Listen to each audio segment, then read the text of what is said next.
Alright, so hopefully we've got the video rolling here.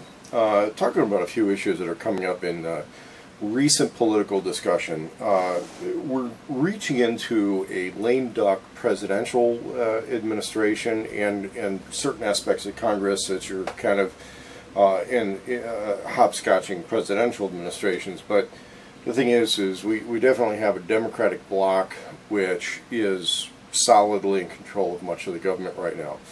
That's not just due to the 8-year Obama presidency with the re-elections in 2012, and of course then we're going to see new elections in 2016, which is anybody's bet. Nobody knows who is going to be the endorsed candidates for either major party.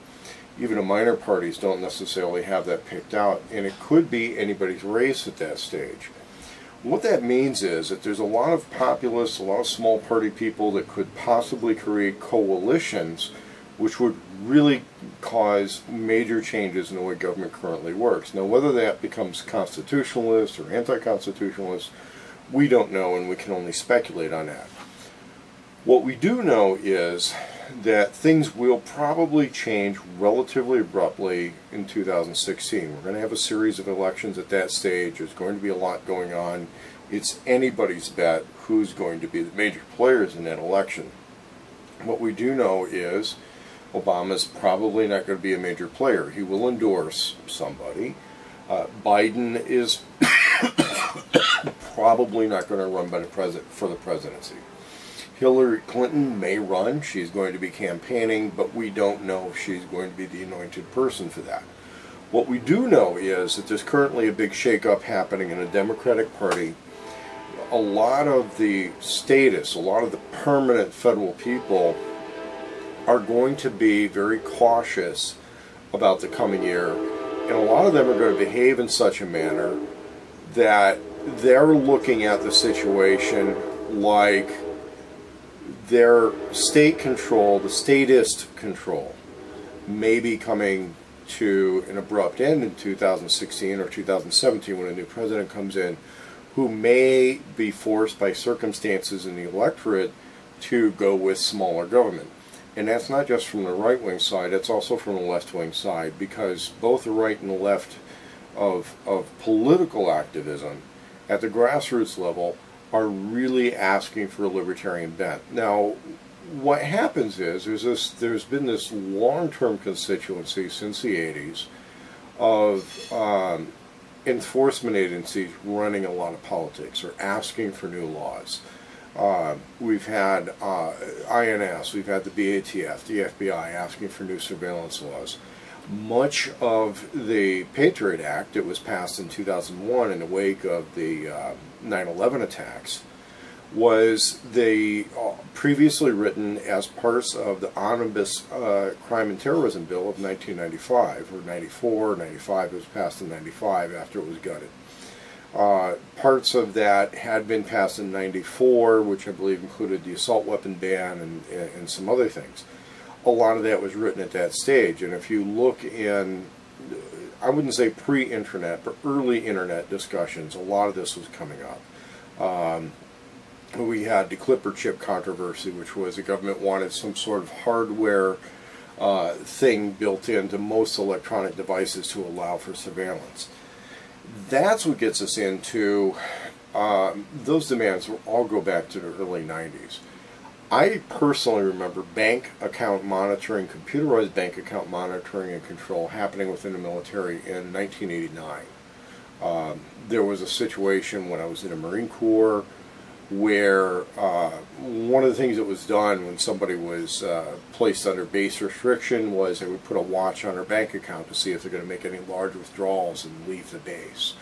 I went to use my ATM card at the PX, and it wanted to eat my card. It wasn't giving access to the account. I hit the return card button right away. At that stage, several MP cars start circling the PX. Now you got to realize, late 1980s, there were no name tags on the uniforms. You just had your rank and your EGA patch on the, now I'm forgetting what side. But we just had an iron-on patch in our rank. There were no name tags. So it became a little bit difficult for them to rush up and start identifying people. I use that to my advantage to get back to the barracks. Somebody comes in and says, "Well, where's Lance Corporal so-and-so," meaning me, and saying that I had been seen someplace where I wasn't supposed to be on restriction. Under those circumstances, of course I lied. You know, I said, "No, I never left, but I sent somebody with my ATM card to go get some money to get pizza. By the way, what's going on?" And at the time, I was in pretty good shape, and I was a pretty good rock climber. They had guards at the staircases of the barracks, but I had managed to jump up on a railing and climb that thing to pretend I'd been upstairs all the time. A little bit of ninja building climbing type stuff. But the thing is, I had personally seen that stuff in 1989. By 2010, 2015, okay, that's been implemented for a long time. If they want to turn off somebody's bank account, they're going to know what excuses to give. They know how to restrict somebody. It's been in place for a long time. One of the things that's been asked for by various agencies, though, has been the ability to interrogate somebody without personal contact. Now, that could, in theory, be done, the technology being available, with RFIDs and the internet. The idea is that people will be carrying or required to carry some sort of an RFID device of some kind that would identify them. Somebody with an interrogation device can scan a crowd or scan people and then determine a lot about them. And we see this integrated into a few games like Watch Dogs, I think, where somebody could go through a crowd, or the Google Glass apps where they could use photo scanning and all that and get background information. And of course that would allow somebody to manipulate a narrative with a total stranger. You'll see a lot of celebrities get creeped out by that because they're dealing with somebody who knows them, and then they don't know the other person, you know, because somebody has access to a tremendous amount of information about somebody. With the government, we know that would require specialized equipment, but that equipment could become available to hackers, to curious people, to foreign intelligence agencies, and a lot of that.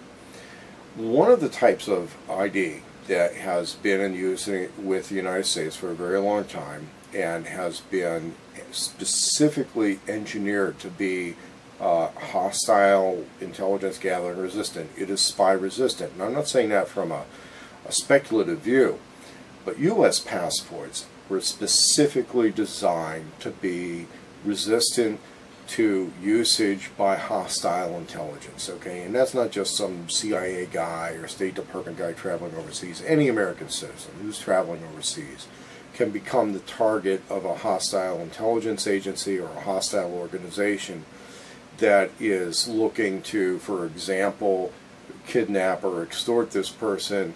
They want to find out financial information. They want to find out how much them or their family could afford to pay in extortion or a kidnapping situation.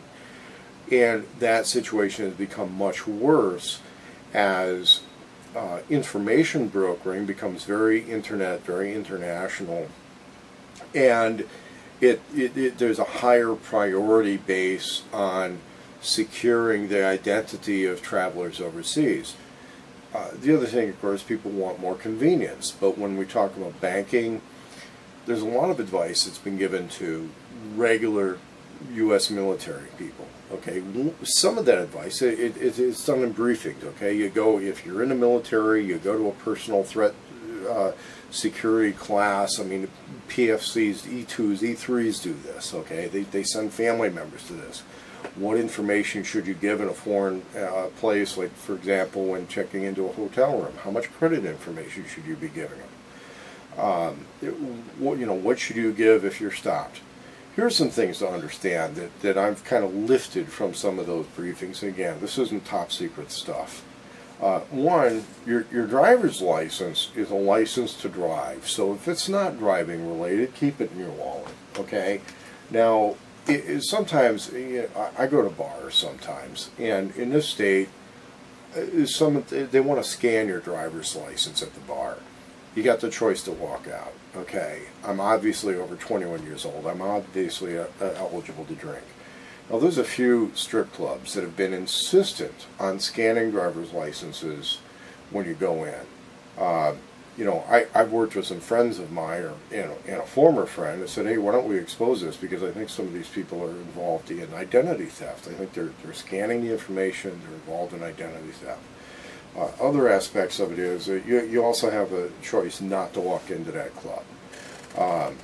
The fact that there may be, you know, a little under-the-table prostitution going on, or other things happening there, opens up the door to the fact that they may want to be gathering information and cooperating with law enforcement in some way that gives them something to trade in case they're in trouble, or to purchase a little bit of a license to break some of the laws they may be breaking.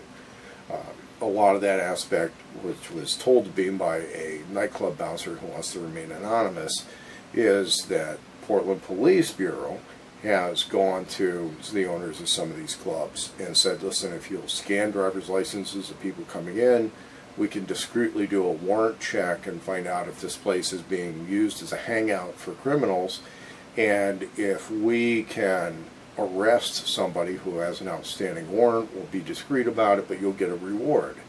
And so a lot of times they're checking IDs and fishing for that reward money. Other times they're just tied in with the mob and they're grabbing that identity information and they're selling it. One of the IDs that's very resistant to that sort of a thing, which proves how old you are, is a passport card. The passport card is spy resistant, okay? It uses a identity number that only the government databases are generally going to access. You don't use this in any way, shape, or form with credit. Now, you can use this to get a job, okay?